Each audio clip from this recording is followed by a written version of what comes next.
தொலைந்த மூக்கு. ஒரு ஊரில் கார்த்திக், புவனா என்ற அண்ணன் தங்கைகள் இருந்தார்கள். இருவருக்கும் எப்போதும் சண்டைதான். அண்ணன் கார்த்திக் மகா குறும்பன். அவன் 2ஆம் வகுப்பு படிக்கிறான். தங்கை புவனா இன்னும் பள்ளிக்கு செல்லவில்லை. சின்ன பெண். தாய் தந்தை இருவரும் பணிபுரிகின்றனர். அப்பத்தாவும் தாத்தாவும் இவர்களுடன் தான் இருக்கிறார்கள். மொத்தம் 5 பேர் இருக்கிறார்கள். ஒரு நாள் காலையில் அப்பாவும் அம்மாவும் பணிக்கு சென்று விட்டனர். தாத்தா வெளியே கிளம்பினார். கார்த்திக், இங்கே வா, 2 பேரும் சண்டை போடக்கூடாது. தாத்தா சீக்கிரம் வந்துடுறேன் என்று சொல்லிவிட்டு கிளம்பினார். பின்னர் கார்த்திக்கும் புவனாவும் விளையாடி கொண்டிருந்தார்கள். அப்போது திடீரென்று கார்த்திக் உஷ் உஷ் என்று கத்தியபடி ஓடினான். பயந்து போன புவனா அண்ணனின் சட்டைக்கு பின்னாலே ஒளிந்து கொண்டாள். ஒரு பருந்து வந்தது பாத்தியா? பெரிய பருந்து. அச்சோ, அப்புறம் ஏன் விரட்டிட்டு போனீங்க?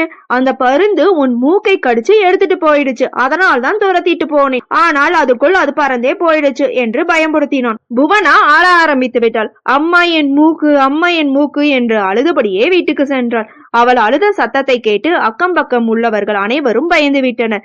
யார் என்ன சொல்லியும் அழுகை நிறுத்தவே இல்லை. அப்பத்தா அதெல்லாம் ஒன்றுமில்லை, அண்ணன் விளையாடுகிறான் என்றாள். ஆனால் அவள் கேட்கவே இல்லை. தாத்தா அந்த சமயம் வீட்டிற்குள் வந்தார். என்னாச்சு பாப்பாவுக்கு என்று பதட்டமுடன் கேட்டார். தன் அழுகையை நிறுத்தி, தாத்தா, நானும் அண்ணனும் விளையாடி கொண்டு இருந்தோமா, ஒரு பெரிய பருந்து கருப்பு கலர்ல வந்துச்சா, என் மூக்கை கடிச்சு எடுத்துட்டு போயிடுச்சு தாத்தா என்று சொன்னாள். நிலைமையை புரிந்து கொண்டார் தாத்தா. நான் தெருவில் வந்தப்ப ஒரு பருந்து வந்து என்கிட்ட பேசுச்சு. ஒரு அழகான குட்டி பொண்ணுடைய மூக்கை எடுத்து வந்து விட்டேன். பாவம், அவள் நல்ல பொண்ணுன்னு சொல்லி மூக்கை என்னிடம் கொடுத்துட்டு பறந்து போயிடுச்சு. இதோ பத்திரமாக என் பாக்கெட்டில் வைத்திருக்கிறேன். எங்கே, கண்ணை மூடிக்கோ. பாக்கெட்டில் இருந்து ஏதோ எடுப்பது போல பாவனை செய்து அவள் முகத்தில் வைத்து அழுத்தினார். ஜெய் ஜம்போலி ஒரு மந்திரமும் சொன்னார். ஆஹா, மூக்கு ஒட்டியாச்சே. புவனா கண்ணாடியில் பார்த்தாள். குழந்தை ஏன் இப்படி ஏமாத்துற என்று செல்லமாக கார்த்திக் கன்னத்தை கிள்ளினார் தாத்தா. ஹையா, மூக்கு வந்துடுச்சே, ஜாலி ஜாலி என சொல்லி மீண்டும் ஆனந்தமாக இருவரும் விளையாட துவங்கினார்கள். ஓகே ஃப்ரெண்ட்ஸ், நெக்ஸ்ட் வீடியோல பார்க்கலாம். இந்த வீடியோ உங்களுக்கு பிடிச்சிருந்தா லைக், ஷேர், சப்ஸ்கிரைப் பண்ணுங்க. தேங்க்யூ.